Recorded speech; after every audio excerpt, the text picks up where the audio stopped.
అందరికీ నమస్తే అండి. శ్రీకాకుళం జిల్లా పలాస నియోజకవర్గం కాశీబుగ్గలో తీవ్ర విషాదం జరిగింది. మాటలకు అందని విషాదం ఇది. వెంకటేశ్వర స్వామి ఆలయంలో తొక్కిసలాట జరిగి 9 మంది భక్తులు ప్రాణాలు కోల్పోయారు. ఈ 9 మందిలో 8 మంది మహిళలు, మరొకరు 12 ఏళ్ల బాలుడు ఉన్నారన్నమాట.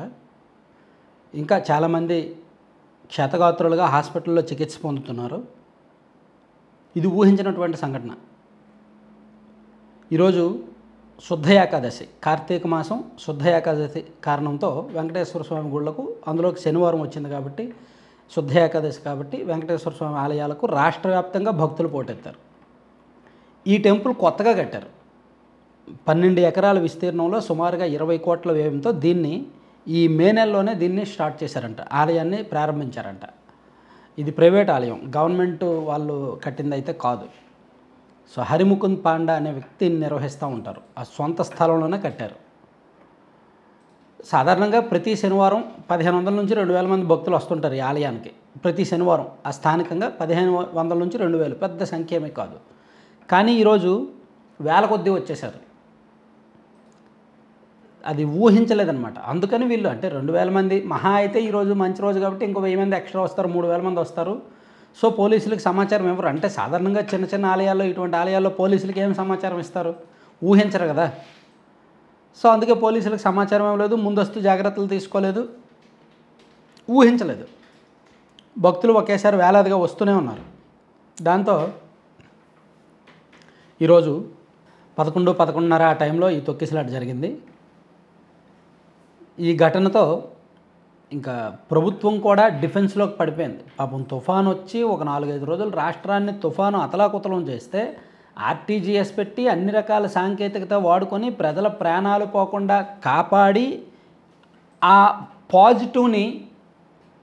పాజిటివ్ ఫీడ్బ్యాక్ని ప్రభుత్వం క్లెయిమ్ చేసుకునే సందర్భం ఇది. రాష్ట్ర వ్యాప్తంగా కూడా మేము తుఫాన్ని ఎదుర్కొన్నాం, తుఫాను నుంచి రాష్ట్రాన్ని రక్షించాం, విపత్తు నుంచి రక్షించామని క్లెయిమ్ చేసుకునే సందర్భం. అది అనూహ్యంగా ఆ పాజిటివ్ ఫ్లేవర్ నుంచి, ఆ క్లెయిమ్స్ నుంచి ఇప్పుడు నెగిటివ్ వచ్చేసింది. ఎక్కడ ఇంకా ఈ దేవాలయాలకు సంబంధించి మంచి రోజులు వచ్చినా, దేవాలయాలకు సంబంధించి భక్తులు వెళ్తే ఇంకా ప్రభుత్వం కాపాడలేదు అంటే, అది ప్రైవేట్ ఆలయం అవని ఏదైనా ప్రభుత్వానికి అంతిమంగా అక్కడ బాధ్యత వహించాల్సిందైతే ప్రభుత్వమే. అంతిమంగా దానికి చెడ్డ పేరు మొయ్యాల్సిందైతే ప్రభుత్వమే. విపక్షాలు కానీ, రాజకీయ పక్షాలు కానీ, ప్రజా సంఘాలు కానీ ఊరుకో, ప్రభుత్వాన్ని దుమ్మెత్తి పోస్తాయి ఖచ్చితంగా. ఈ ఏడాది చూసుకుంటే ఇది 3వది. జనవరి నెలలో వైకుంఠ ఏకాదశి సందర్భంగా తిరుమలలో తొక్కిసలాట జరిగింది. తర్వాత సింహాద్రి అప్పన్న స్వామి ఆలయంలో తొక్కిసలాట జరిగింది చంద్రోత్సవం నాడు. మళ్ళీ ఈరోజు అనుకోని, అసలు ఊహించినటువంటి, అదేమీ పెద్ద ప్రముఖ ఆలయం కాదు, బీభత్సంగా లక్షలాది మంది భక్తులు కూడా వచ్చారు. మ్యాక్సిమం ఒక 10 నుండి 12,000, అంటే రెగ్యులర్గా 2,000 వస్తారు, ఈరోజు ఒక 8,000 ఎక్స్ట్రా అయ్యేసరికి వాళ్ళు కూడా ఊహించలేదు. సర్లే వస్తారు, దర్శనం చేసుకుంటారు, వెళ్ళిపోతారులే అనుకున్నారు. కానీ ఇంకా వెనక నుంచి ఈ భక్తుల్లో మూఢనమ్మకం ఏంటో, మంచి రోజు స్వామిని చూసేయాలి, మంచి రోజు స్వామిని చూసేయాలి.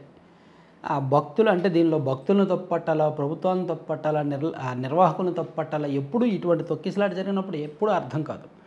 అంటే వెనక ఉన్నవాడు అర్జెంటుగా చూసేయాలి అంతే. తొక్కిసలాట సాధారణంగా ఎప్పుడు జరుగుద్ది? వెనక్కున్న వాళ్ళు తోసుకుంటూ ముందుకు వెళ్ళినప్పుడు, ఆ ముందున్న వాళ్ళు దాన్ని ప్రతిఘటించలేరు కాబట్టి వాళ్ళు కింద పడిపోతే వీళ్ళు తోసేస్తారు, అలా తొక్కిసలాట జరుగుద్ది. ఆ సందర్భంలో వాళ్ళు మెట్లెక్కి పైకి వెళ్తున్నా, లేదంటే బారికేడ్ల దగ్గర ఉన్న ఇటువైపు పడిపోయి తొక్కిసలాట జరుగుద్ది. ఇక్కడ అటువంటి ఘటనే జరిగింది.